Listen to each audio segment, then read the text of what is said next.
하나님을 아는 지식 시리즈 오늘이 두 번째 시간이 되겠습니다. 우리가 지극히 제한적인 것이지만 하나님을 알 수 있는 것은 계시 때문이라고 했습니다. 하나님께서 자신의 존재와 성품 그리고 목적과 계획 이런 것들을 우리에게 알려주시는 것이죠. 전달해 주시는 행위를 계시라고 부르는데 이 계시는 여러 가지 계시가 있다고 말씀을 드렸습니다. 이 하나님께서 창조하신 자연을 통해서 그리고 특별한 방법으로 말씀을 통해서 이 성경 말씀을 통해서 그리고 아주 최종적인 계시로서 성육신하신 예수 그리스도를 통해서 자신이 누구이신지 그리고 무엇을 하기를 원하시는지 목적과 계획과 뜻을 밝혀주셨다라고 말씀을 드렸습니다.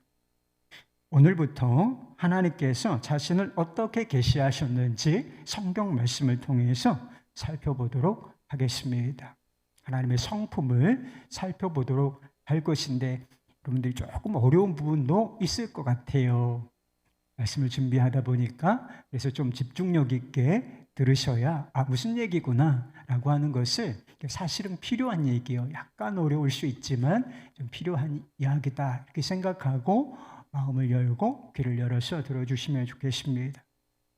우리가 살펴볼 첫 번째 하나님의 성품은 무엇이냐? 하나님은 스스로 계신 분이시다라고 하는 것입니다. 성경 66권 책으로 하면 이렇게 두껍잖아요. 그런데 이 두꺼운 책이 어떤 말씀으로 시작되는지 여러분 잘 알고 계시죠? 창세기 1장 1절 말씀, 태초에 하나님이 천지를 창조하시니라. 여러분 이 말씀을 믿으십니까? 이 말씀이 딱 한 구절이에요.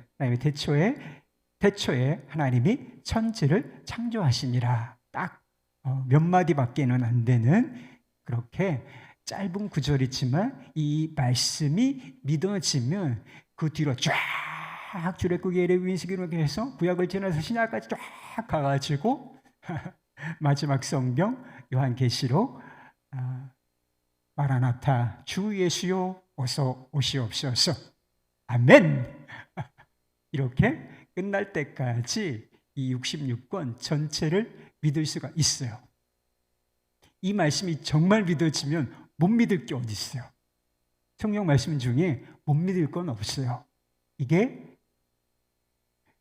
그래서 이런 말씀으로 시작되는 것이라고 싶습니다.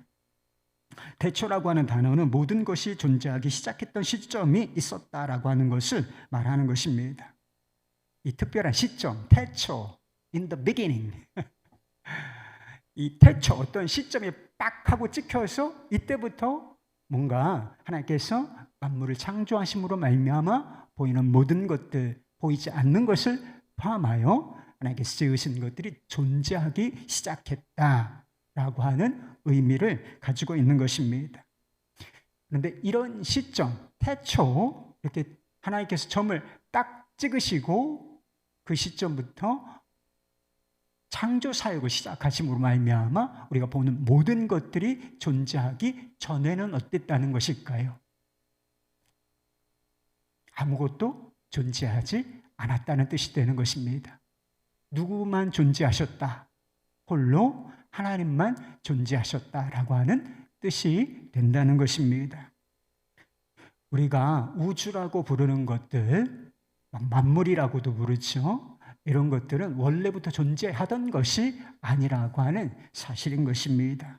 스스로 계신 하나님의 손에 의해서 창조된 세계라고 하는 것입니다.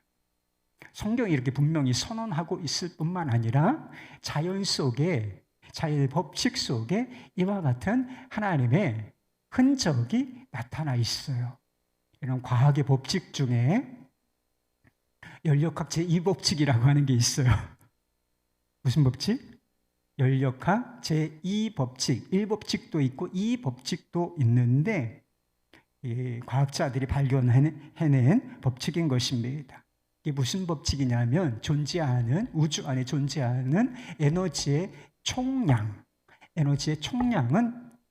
증가하지 않고 축소되고 줄어들다가 소멸된다라고 하는 법칙인 것입니다. 예를 들어서 이렇게 설명할 수가 있을 것 같아요. 불붙은 나무가 있다고 한번 생각해 보십시다. 나무라고 하는 게 원래 에너지를 가지고 있어요. 그런데 여기에다가 불을 붙이면 이게 어떤 에너지로 바뀔까요? 열 에너지, 빛 에너지로 바뀌어지게 돼요. 열이 강하죠, 빛보다는. 그렇게 활활 타오르다가 시간이 지나면 어떻게 될까요? 막 끊임없이 탑니까, 이게? 아니에요. 어느 정도 타 들어가다 보면 그것이 불이 약화되다가 점점 줄어들다가 빛과 열 에너지가 계속 줄어들다가 결국에는 꺼지고 만다라고 하는 것입니다. 이런 법칙이 우주에 적용되어 있다는 것입니다. 여러분, 이것이 무엇을 말하는 것일까요? 태양이 지금 이글이글 타고 있지요. 태양이 있기 때문에 지구가 존재할 수 있고 우리가 숨을 쉬며 꽃이 피고 나무가 존재할 수 있는 것, 그런 자연세계가 이렇게 아름답게 존재할 수 있는 이유가 태양에서 엄청난 에너지가 나오고 있기 때문인 것입니다. 그런데 열역학 이 법칙은 뭐라는 거예요? 결국은 태양도 나무 토막처럼 타다가 꺼질 때가 온다. 이게 자연 법칙이라니까요. 열역학 이 법칙이라니까. 이것이 무엇을 말하는 것인가? 우주가 원래부터 있었던 것도 아니고 영원히 존재하는 것도 아니다. 이 우주는, 보이는 우주는 시작도 있으며 끝도 있다라고 하는 것을 의미하는 것입니다. 우주의 시작과 끝을 주관하시는 분이 바로 알파와 오메가이신 하나님이시라는 것입니다. 하나님께서 모세를 부르시고 바로에게 가서 내 백성을 내보내라, 이런 말을 전하라, 이렇게 말씀하셨지요. 그래서 주저하다가 한번 해보겠다라고 나서긴 해요. 그런데 가기 전에 하나님의 이름을 묻는 장면입니다. 오늘 본문 말씀이 바로에게 가서 나를 보낸 이가 있는데 그가 내 백성이니까 이스라엘 백성들을 놓으라 합니다. 바로 왕이시오, 바로이시오, 이들을 보내십시오. 그렇지 아니하면 재앙이 임할 것입니다. 그런데 바로가 너를 보낸 이의 이름이 무엇이냐라고 물으면 제가 뭐라고 대답해야겠습니까? 이름을 좀 알려주십시오 라고 물었던 것입니다. 그때 알려주신 이름이 우리가 알고 있는 여호와, 우리가 하나님을 여호와 하나님이라고 부르지 않습니까? 너의 하나님 여호와가 너의 가운데 계시니. 여러분, 여호와 하나님께서 여러분을 기뻐하십니다. 그런데 이 여호와라고 하는 이름에 뜻이 있는 거예요. 뜻이 있는데 그 14절에 해석이 되어 있습니다. 나는 스스로 있는 자니라. 나는 스스로 있는 자라고 하는 것을 그 사람들의 말, 히브리어 말로 표현을 하면 그게 여호와라고 하는 단어가 되는 것입니다.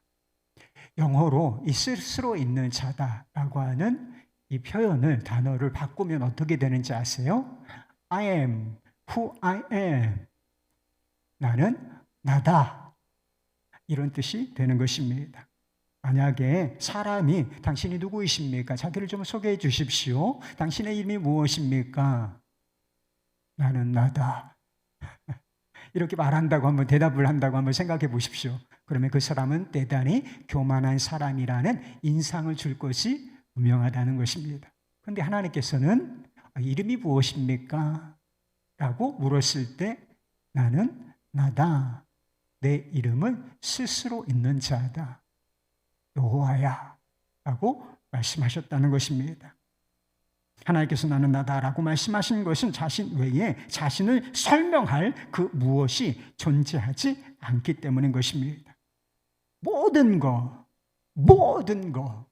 그 모든 것이 자신으로부터 시작되기 때문에 그렇게 말씀을 하실 수밖에는 없었다라고 하는 것입니다.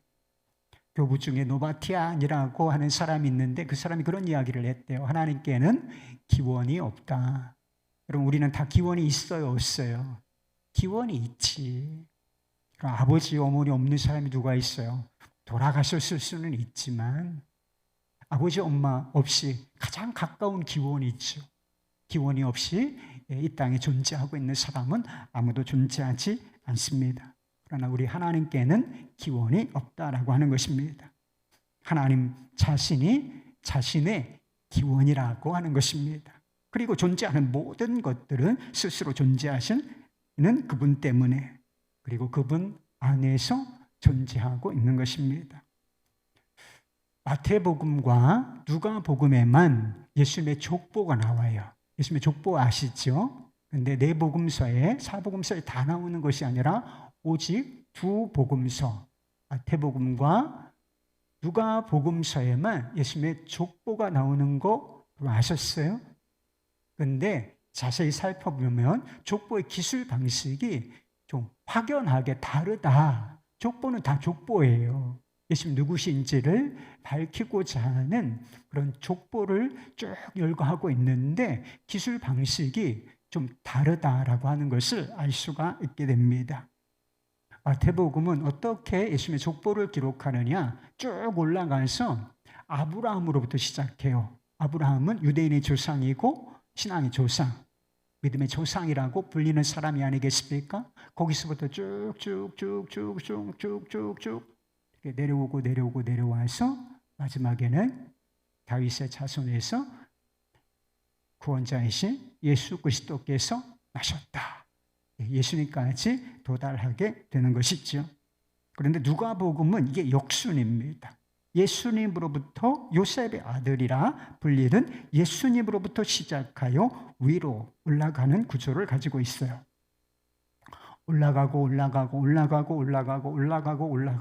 쭉 좀 깁니다. 이게 쭉 올라가서 어디서 멈추는가? 누가복음 3장 38절 말씀, 그 위는 에노시요, 그 위는 셋이요, 그 위는 아담이요, 그 위는 하나님이시니라. 할렐루야. 하나님께서 모든 사람의 기원이시다. 예수님께서 예수님의 기원이시기도 하고 예수님 자신이 하나님이시죠. 그리고 인류의 역사가 하나님께 기원이 되어 있다. 이렇게 말씀하고 있는 것입니다. 요한복음에 보면 예수님께서 자신이 누구인지를 설명하시는 좀 특별한 방법이 있어요. 그래서 예수님께서 자신을 설명을 많이 해주셨어. 그래서 이런 말씀을 잘 들어봐야 합니다. 그래서 이 특징적인 표현이 있는데 그들의 말, 신약성경에 기록된 언어로는 에고 에이미라고 하는 방법으로 자신을 설명하셨어요. 에고 에이미가 뭘까요? 오늘 좀 어렵죠? 에고 에이미. 이거는 나는 나다. 이거 비슷한 말이에요. 나는 뭐뭐이다. 이런 뜻인데 예수님께서 에고 에이미를 통해서 자신을 표현하셨습니다. 나는 생명의 떡이다. 나는 세상의 빛이다. 나는 양의 문이다. 나는 선한 목자라. 나는 부활이요 생명이다. 나는 길이요 진리요 생명이다. 난 참 포도나무다. 에고 에이미 다음에 뭘 붙이셨다는 거예요. 나는 이다 무엇. 그러니까 그들의 어순을 따르면 나는 이다 무엇이다. 양의 문이다. 생명이다. 참 포도나무다. 부활의 생명이다. 나는 선한 목자라. 나는 세상의 빛이다. 이렇게 설명을 하셨다. 나는 이다. 비슷하잖아요. 아까 I am who I am. 나는 나다. 이런 표현과 아주 유사한 방식이라고 하는 것입니다. 예수님께서 인간이실 뿐만 아니라 모든 것을 있게 하시는 하나님이심을 설명하고 계신 것입니다. 마리아를 하나님의 어머니라 이렇게 부르는 사람들이 있어요. 마리아가 하나님의 어머니입니까? 육신을 가지신 예수님의 어머니일 수는 있지만 그래서 어머니라고 부르시기도 했죠. 하나님의 어머니는 아니라. 대단히 어리석은 말인 것입니다. 하나님께는 어머니가 존재하지 않는다. 삼위일체 하나님께서는 존재하는 모든 것들의 기원, 창조의 아버지이시라 하는 것입니다. 하나님이 스스로 계신다는 것이 가지고 있는 또 하나의 의미가 있어요. 하나님께서는 부족함이 없으시고 온전히 만족스러운 상태에 계신 분이라고 하는 것입니다. 여러분, 우리에게 혼자 있다, 스스로 있다, 이게 무슨 뜻이겠어요? 좀 외롭다, 부족한 게 있다, 이런 뜻이 되는 거예요. 우리 자신, 인간에게 혼자 있다라고 하는 것은 부족하다 또는 모자란 게 있다, 외롭다, 이런 뜻을 가지고 있는 것이다 하는 것이죠. 우리에게는 그것을 채워줄 누군가가 필요하고 무엇인가가 필요한 것입니다. 그러나 하나님께서는 스스로 계시지만 전혀 부족한 것이 없이 온전히 만족스럽고 충만한 상태에 계시다라고 하는 것입니다. 우리가 하나님의 부족함을 채워드릴 수 있다. 우리가 뭔가 열심히 하면, 봉사 열심히 하면 하나님 도와드리는 거예요? 제가 하나님을 좀 도와드려야지, 생각하는 사람이 있어요. 하나님도 좀 외로우실 거야, 내가 위로해드려야지. 어마어마한 착각이고 교만인 거예요. 뭘 우리가 돕습니까? 뭘 위로해드려요? 하나님은 우리의 도움이나 위로가 전혀 필요 없는 분이시라고 하는 것입니다. 아무것도 존재하지 않는 상태에서 대초에 하나님이 천지를 창조하시니라, 그 이전에 하나님은 홀로 계셨다니까요. 스스로 계시면서도 아무 문제가 없이 존재하고 계셨다라고 하는 것을 보면 알 수 있는 것입니다. 어떤 시인이 이렇게 썼대요. 하나님께서 언제나 스스로 영광을 취하시는 중에 하나님은 완전함이 빛납니다. 자족하며 스스로 높아지는 생명을 가진 분은 하나님이십니다. 스스로에게 영광을 돌리지만 비난받을 수 없는 분, 온전히 부끄러울 것이 없는 거룩한 분은 바로 하나님이십니다. 우주 만물, 그리고 특별한 피조물인 우리가 하나님께 꼭 필요한 존재일까? 없으면 안 돼요? 이 우주가 없으면 안 되고, 우리가 없으면 하나님 어떻게 되십니까? 그런 일은 존재하지 않는다는 사실입니다. 스스로 계신 하나님께는 부족한 것이 없기 때문인 것입니다. 그렇다면 하나님께서 왜 굳이 우주 만물을, 그리고 우리를 창조하신 것일까요? 성경이 설명하는 유일한 이유는 하나님 자신의 영광을 위함이라고 하는 것입니다. 여러분 들어보셨습니까? 하나님께서 자기 영광을 위하여, 그리고 영광을 드러내시고 선포하시기 위하여 보이는 모든 것들을 창조하시고 특별히 인간을 창조하셨다라고 하는 것입니다. 우리가 워낙 자기중심적인 존재이기 때문에 그런 생각을 할 때가 있어요. 그런 식으로 하나님을 대우하는 경우가 있어요. 어떤 경우냐? 마치 하나님께서 우리를 위하여 존재하시는 것처럼 생각하는, 실제로 우리가 그렇게 막 노골적으로 생각하는 건 아니지만, 우리의 기도나 우리의 태도를 보면 마치 하나님께서 우리를 위하여 존재하시는 것처럼 생각하는 경우가 너무나 많다는 것입니다. 하나님께서 우리의 유익과 기쁨, 그리고 만족을 위해서 존재하시는 것처럼 하나님을 꼭 빚쟁이 취급하는 그런 경우가 얼마나 많아요. 여러분 뭐 맡겨놨어요?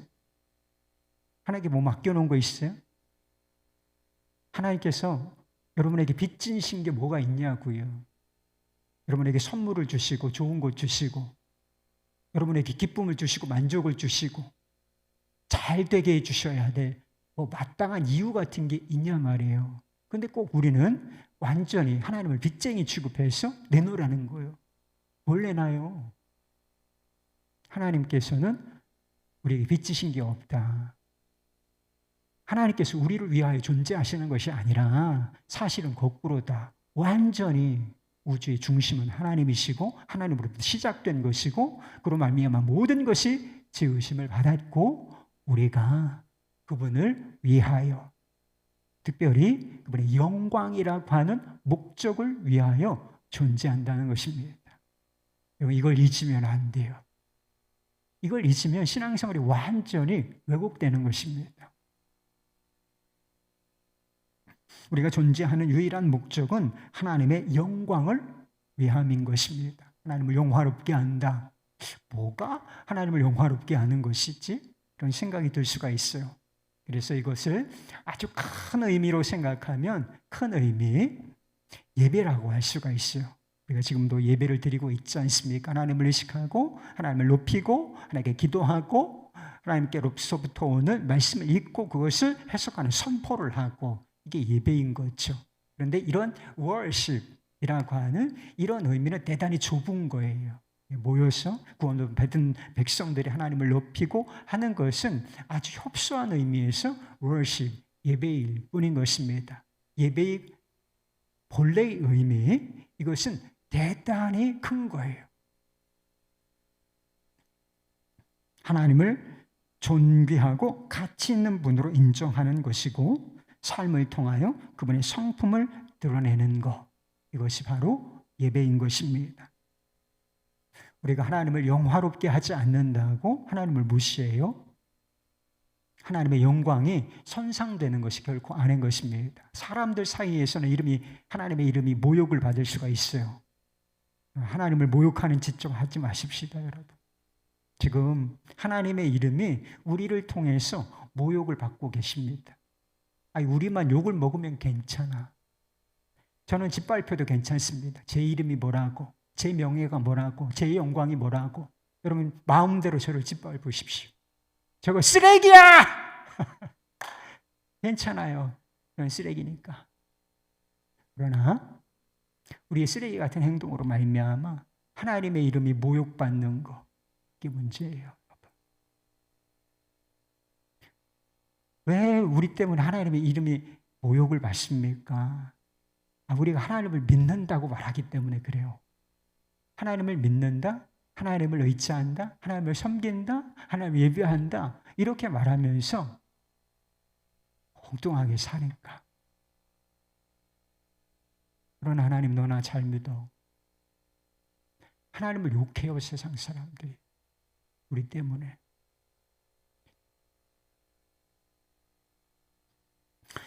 사람들 중에서는 하나님의 이름이 짓밟히고 모욕을 당할 수가 있지만 근본적으로 하나님 자신의 영광에 흠이 가는 건 없어요, 여러분. 하나님 자신은 영광으로, 스스로 영광으로 충만하신 분이시기 때문인 것입니다. 여러분, 우리가 하나님을 예배하지 않는다고 하나님께서 뭐 서운해 하시겠어요? 하나님을 예배하지 않고 하나님을 기뻐하지 않는다고 해서 하나님 막 너무 속상해 하시고 미칠 것 같다, 너. 왜 예배하라? 하나님 예배를 구걸하지 않는다는 사실을 믿으셔야 돼요. 하나님의 예배를 언제 구걸하십니까? 여러분 존재 자체가 없어져도 아무 문제가 없다니까. 하나님께는 그게 스스로 계신다는 뜻이에요. 여러분, 하나님을 기뻐하지 않고 하나님 찬양하지 않고 하나님 예배하지 않고 아무도 예배하지 않는 그런 상황이 돼도 하나님은 스스로 영광스러우시고 스스로 만족스러운 상태에 계시다. 브라블라. 아무 문제 없으시다 라고 하는 것입니다. 사실 하나님을 하나님답게 예배하지 않으면 진짜 문제가 되는 거는 우리 자신이에요, 여러분. 착각하면 안 돼. 하나님께 문제가 생기는 게 아니라 하나님은 스스로 계신다니까. 아무것도 없는 상태에서도 완전히 영광스러우시고 그리고 만족스러운 그런 상태에 계신 분이란 말이에요. 근데 그분을 우리가 지으신 목적에 따라서 찬양하지 않고 예배하지 않고 그분을 우리 마음속에 모시고 살지 않으면 진짜 문제가 되는 것은 하나님이 아니라 우리 자신이다 라고 하는 사실인 것입니다. 하나님을 예배하지 않고 하나님을 영화롭게 하는데 실패하면 피조물다움과 인간다움을 잃어버리게 되는 것입니다. 왜 그렇습니까? 창조의 목적을 상실한 것이기 때문이라는 거예요.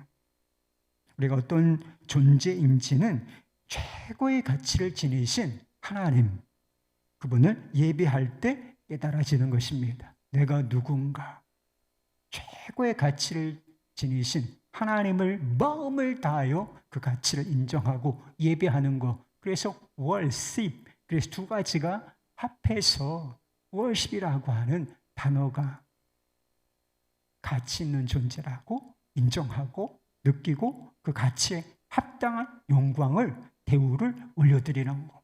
이게 예배예요.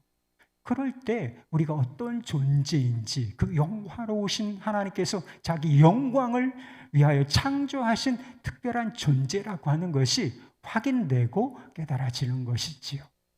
그 안에서 기쁨을 얻게 되는 것입니다. 우리의 삶에 진정한 기쁨이 임할 때에는 하나님을 기뻐할 때요. 여러분, 뭐가 기쁜가요? 하나님을 마음을 다하여 기뻐할 때, 찬송이 정말 기쁨이 될 때 우리가 우리 마음에, 우리의 삶에 기쁨이 임하는 것입니다. 우리 삶의 질서가 부여될 때 왜 엉망진창인가요? 스스로 계신 하나님께 엎드릴 때에만 우리의 삶에 질서가 부여되는 것입니다. 우리의 삶에 향기가 날 때가 똥내 아니고 쓰레기 냄새 아니고 우리의 삶에 향기가 날 때는 우리 마음속에 하나님을 모시고 있을 때뿐인 거예요. 그래서 마음속에서부터 하나님의 성품이 우리의 입술을 통해서, 우리의 태도를 통해서, 그리고 우리의 행동을 통해서 드러나는 것, 이것을 하나님께 영광을 돌린다고 하는 거예요. 하나님께 스스로 계신 분이라고 하는 것이 우리에게 깨닫게 주는 것이 있습니다. 우리의 모든 것이 하나님께 절대적으로 의존되어 있다는 것입니다. 믿으십니까? 세상에서는 의존적이라고 하는 단어를 굉장히 꺼려합니다. 부정적으로 생각해요. 이거는 못났다, 연약하다라고 하는 뜻이 되는 것이기 때문입니다. 대신 자립적이다, 독립적이다, 주체적이다. 여러분 벌써 확 오죠, 감이. 의존적이다, 자립적이다, 독립적이다, 주체적이다. 여러분, 사람들이 어떤 말을 선호하겠습니까? 후자예요, 후자. 의존적이란 말보다는 자립적이고 독립적이다, 이런 것을 훨씬 더, 여러분도 아마 그러실걸요? 선호하는 상황 가운데 있다는 것입니다. 그런데 정말 우리가 독립적일 수 있는지를 한번 생각해 보세요. 독립성이라고 하는 것을 대단히 중요한 가치로 긍정적으로 주체적이다, 좋은 의미로 사용하고 있다는 것이죠. 그런데 진정한 의미에서 우리가 독립적이고 주체적일 수 있는지를 한번 생각해 보시라는 것입니다. 다른 거 아무것도 없이 우리가 홀로 주체적으로 독립적으로 존재할 수 있을까요? 여러분, 우리가 지구라는 땅덩어리, 어마어마하게 큰 땅덩어리 안에 있고, 여러분 지금 의자에 걸쳐 앉아 있으십니다. 여기에 의존되어 있는 거예요. 그리고 하루에 삼시세끼 2번 먹는다고 탓하지 마요. 난 2번밖에 안 먹어. 하여튼 먹긴 먹는 거잖아요. 삼시세끼를 먹지 않습니까? 외부에서 뭔가 음식이 들어와야만 내 생명을 유지할 수가 있어요. 이게 진짜 독립적인 것입니까? 독립은 뭔가 스스로 생산해낸 게 내서 자립적으로 정말 여기 스스로를 막 뭔가를 돌려서 살아내야 하는 거잖아요. 근데 밖에서 고기 덩어리, 돼지고기, 돼지 죽어야 산다니까? 식물도 싹쓸이 해야 우리가 그것에 의지하여 그것이 주는 에너지에 의지해서 살아갈 수가 있는 거예요. 진정한 의미에서 독립적으로 살 수 있는 사람은 없어요. 그냥 생각일 뿐인 것입니다. 우리는 땅이나 어떤 물질에도 의존되어 있고 그리고 다른 사람에게도 의존되어 있는 것입니다. 나는 그 누구의 도움도 필요하지 않아. 난 스스로 뭐든지 잘할 수가 있어. 정말 그래요? 여러분들이 사서 쓰는 거 다 누가 만들어 준 거잖아요. 여러분 자동차를 스스로 만들어서 타고 다닙니까? 그리고 관계가 필요해요. 우리는 관계가 필요한 존재예요. 타인은 지옥이다 이런 표현도 있더라고요. 사람이 관계가 얼마나 힘들면 타인을 지옥이라고, 자기가 지옥인 줄은 몰라. 그러면서 타인을 지옥이라는 표현을 써요. 그런데 그 지옥 같은 타인이라도 있어야 우리가 살 수 있어요. 그게 우리에 관한 진실이라 하는 것입니다. 물질이나 다른 사람 없이 존재할 수 있는 사람은 없습니다. 그렇다면 그것을 만드신 하나님 없이 존재할 수 있는 사람은 아무도 없다는 뜻이 되는 것이 아니겠습니까? 진정한 의미에서 물질도 필요 없고 다른 사람의 존재도 필요 없고 도움도 필요 없고 이런 사람은 존재하지 않는다는 거예요. 그렇게 살 수 없어. 그렇다면 이 보이는 모든 것들을 창조하신 하나님 없이는 결코 살 수 없다라고 하는 분명한 결론이 나온다는 것입니다. 어려운 말로 불가지론자다. 하나님이 계신지 안 계신지는 몰라. 이성의 한계가 있기 때문에. 그래서 불가지론자라고 불렸던 윌리엄 헨리라고 하는 사람이 굴하지 않는다라고 하는 제목의 시를 썼어요. 제가 읽어보겠습니다. 온 세상이 지옥처럼 캄캄하게 나를 엄습하는 밤 속에서 나는 어떤 신들에게든 내 굴하지 않는 영혼을 주심에 감사한다. 생활의 극악스러운 소나기 속에서도 난 신음하거나 소리내어 울지 않았다. 우연의 몸뚱이에 맞아 머리에 피가 줄줄 흘러도 결코 고개 숙여 본 적이 없다. 분노와 슬픔의 이곳을 넘어 어둠의 공포가 서려온다. 하지만 그 긴 세월의 위협 속에서도 나는 결코 공포에 굴하지 않음을 알게 되리라. 천국의 문이 아무리 좁아도 저승명부가 형벌로 가득 차 있다 해도 나는 내 운명의 주인이요 내 영혼의 선장인 것을. 나는 무엇에도 굴하지 않는다. 나는 내 운명의 주인이고 나는 내 영혼의 선장인 것을. 어때요? 멋있지 않습니까? 어떠한 상황, 어떠한 공포가 물려온다 할지라도 나는 무릎 꿇지 않는다. 난 그 무엇에도 위축되지 않고 주체적으로 나는 내 인생의 주인이요 내 영혼의 선장이다. 멋있어 보이지 않습니까? 멋있어 보일 수는 있어요. 그렇지만 이것이 결코 실제가 아니라는 게 문제예요. 실제가 아니라 이것은 그저 환상일 뿐이라는 것입니다. 여러분 혹시 수술방에 들어가 보신 분이 계세요? 환자의 입장에서 수술대에 누워보신 경험이 있는 분이 계십니까? 여러분 수술대에 들어가서 좀 파랗죠. 분위기가. 조명도 들어오고 TV에서라도 보셨을 거예요. 마취 주사가 놓아지고 그리고 의사가 살을 가르고 장기를 꺼내고 필요한 부분을 수술하고 이런 경험이 있는 분 혹시 있으십니까? 여기서 주체적이란 말을 사용할 수 있는지를 한번 생각해 보세요. 이 수술실에 자기 몸을 맡긴단 말이에요. 심지어는 배도 가르도록, 폐도 자르도록, 간도 자르도록 내어 맡기는 순간이 올 수도 있어요. 그런 경험 가진 사람들 대단히 많습니다. 그 순간에는 내 몸도 내 것이 아니라는 거예요. 내 운명도 내 것이 아니고 누구에게 그 순간은 의사에게 맡겨진 것이라는 것입니다. 이 시를 지은 할리라고 하는 사람도 자신의 5살 난 딸이 병들어서 죽게 되었는데 이 시는 그 전에 쓰여진 시였어요. 자기 딸이 병들어서 죽게 되는 이 끔찍한 고통, 이 고통을 경험한 이후에 이 시가, 자기가 썼던 이 시가 얼마나 허망한 것인가, 부질없는 짓이었나 라고 하는 사실을 여절이게 깨달았다. 이런 이야기가 있습니다.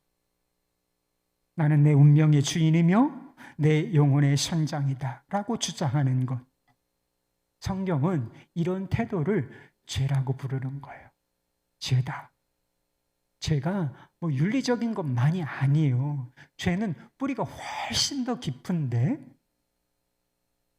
나는 내 운명의 주인이며 내 영혼의 선장이다, 이런 태도가 죄라고 하는 것입니다. 죄라고 하는 것은 스스로 계신 하나님께 독립을 선언하는 것과 같아요. 하나님 없이도 행복할 수 있습니다. 하나님 없이 저 잘 살 수 있습니다. 저도 하나님처럼 될 수 있습니다.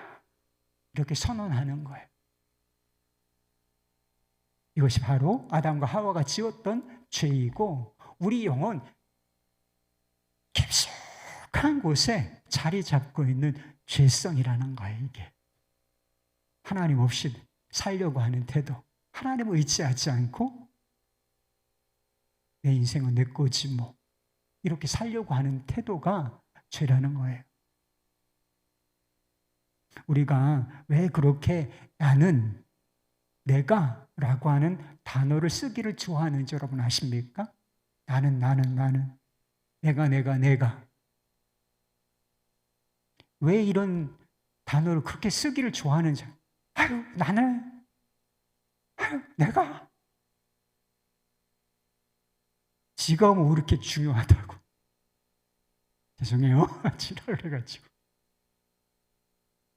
I am who I am. 나는 나다. 하나님 흉내를 내고 있는 거예요.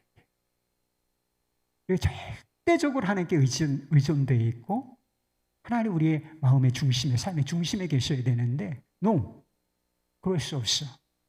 전 독립입니다. 제 스스로 살아보겠습니다. I am who I am. 나는, 내가, 이게 바로 죄예요. 바울이 아덴에서 설교를 할 때 하나님과 우리가 어떤 관계를 맺고 있는지 이렇게 말한 적이 있어요. 사도행전 17장 28절 말씀, 우리가 그를 힘입어 살며 기동하며 존재하느니라. 너희 시인 중에 어떤 사람이 어떤 사람들의 말과 같이 우리가 그의 소생이라 하네.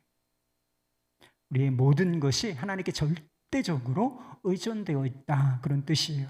여러분 숨 쉬는 거, 여러분 지금 숨을 쉬고 계시죠? 근데 여러분 지금도 움직이면서 교회로 오셔서 지금 앉아 계시지 않습니까?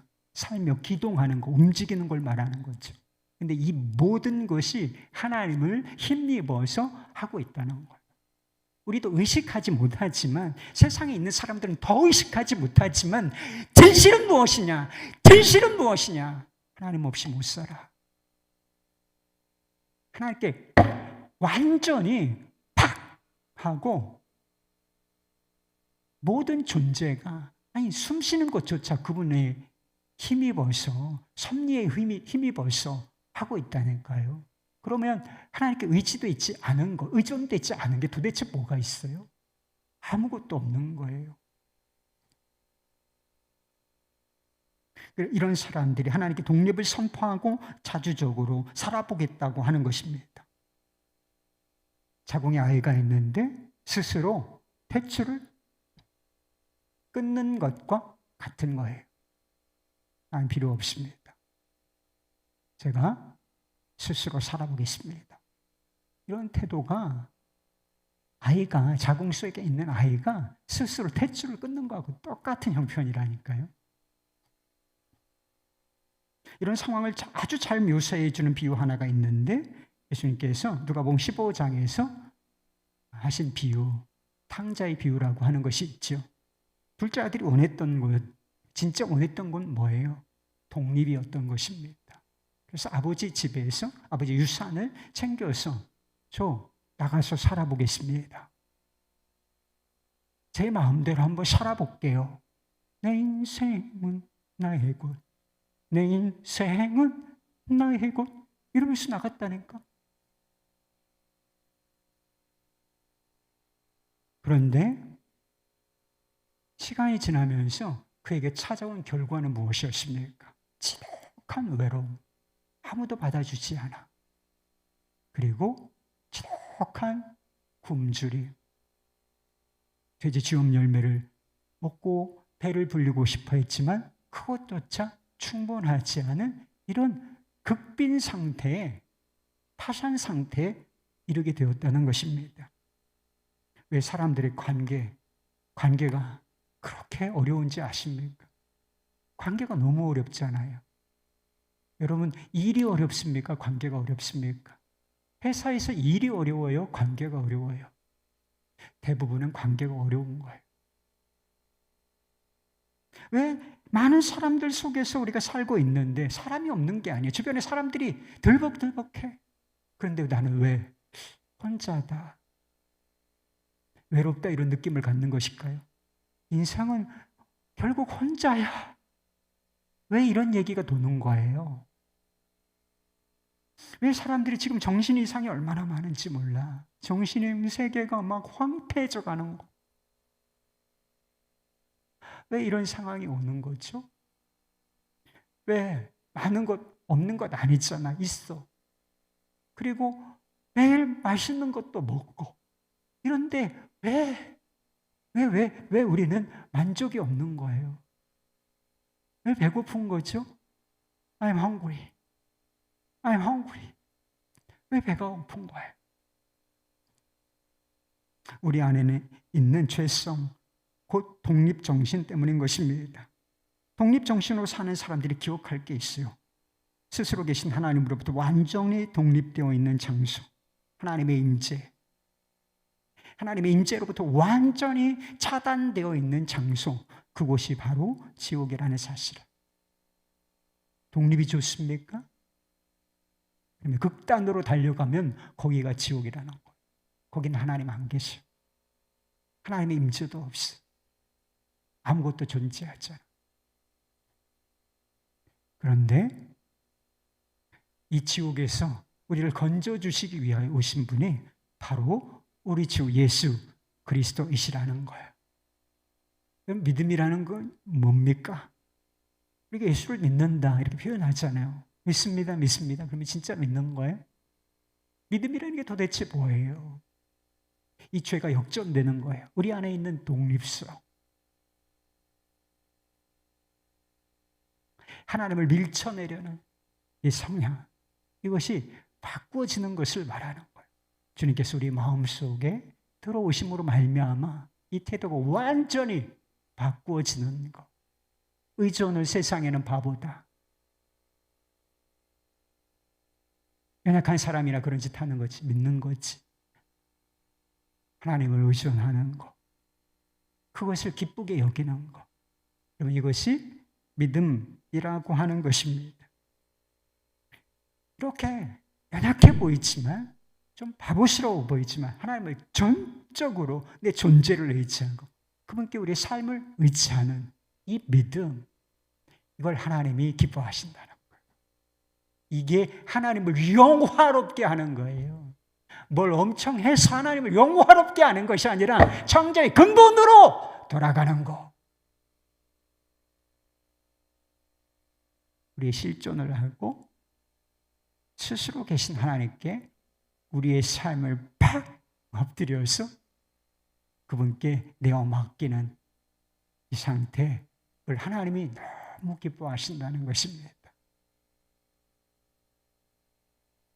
그것으로부터 얻어지는 것이 바로 영생이라는 것입니다. 여러분 하나님을 의지하십니까? 그러시겠죠. 그러니까 여기 와 있는 거예요.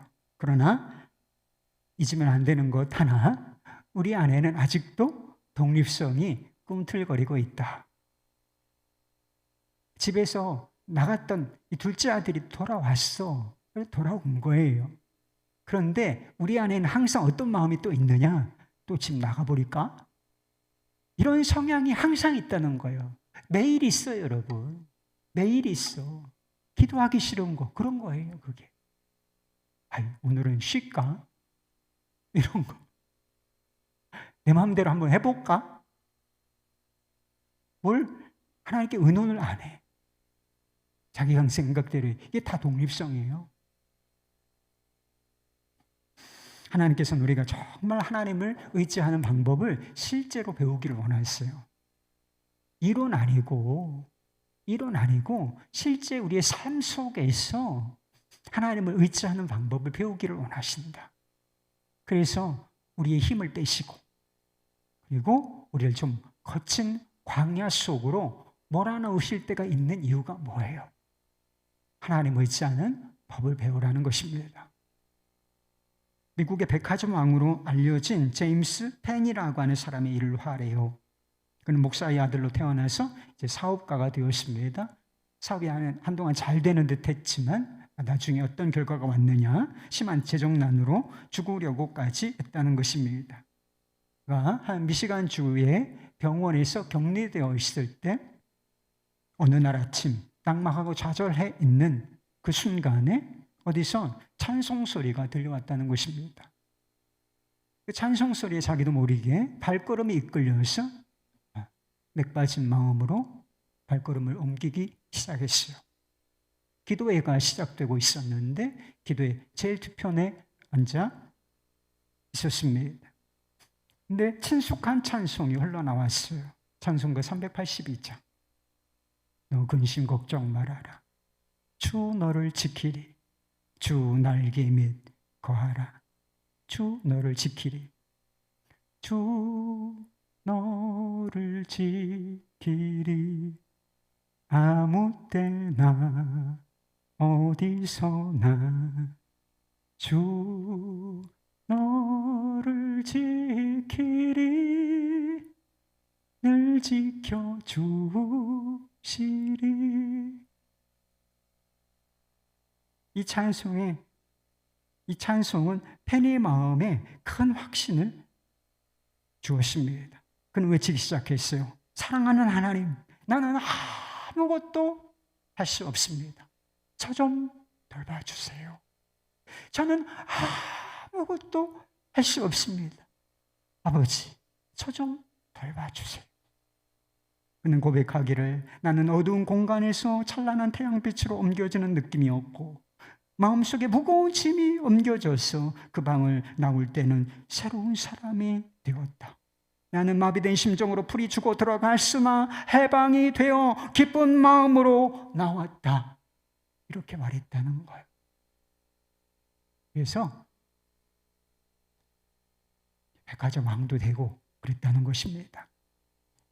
사랑하는 하나님, 저는 아무것도 안 합니다. 저 좀 돌봐주세요.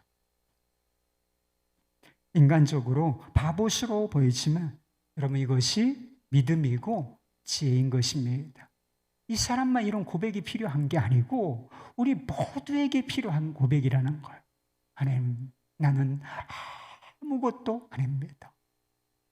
주님 없으면 저는 아무것도 존재가 날아가는데 뭐가 있어요? 저 좀 돌봐주십시오. 이게 믿음이고 지혜라는 거예요. 그리고 정말 이 연약해 보이는 믿음, 이 믿음을 통해서 놀라운 것은 하나님의 능력이 부어진다는 거예요. 스스로 계신 하나님은 모든 존재하는 것의 근원이십니다. 생명과 참된 행복의 원천이십니다. 그러므로 하나님을 의지하는 자는 복이 있는 것입니다. 마음을 다하여 그분을 기뻐하고 예배하는 사람은 복이 있는 것입니다. 스스로 계신 하나님, 스스로 부족함이 없으시고 만족스러우신 하나님, 그분을 의지하는 자는 복이 있는 것입니다. 여호와는 나의 목자시니 내가 부족함이 없으리로다. 부족함이 없으신 하나님께 온전히 의지하는 사람은 이와 같은 고백을 할 수 있을 것입니다. 이것이 우리 모두의 고백이 되기를 우리 주의 이름으로 축원합니다.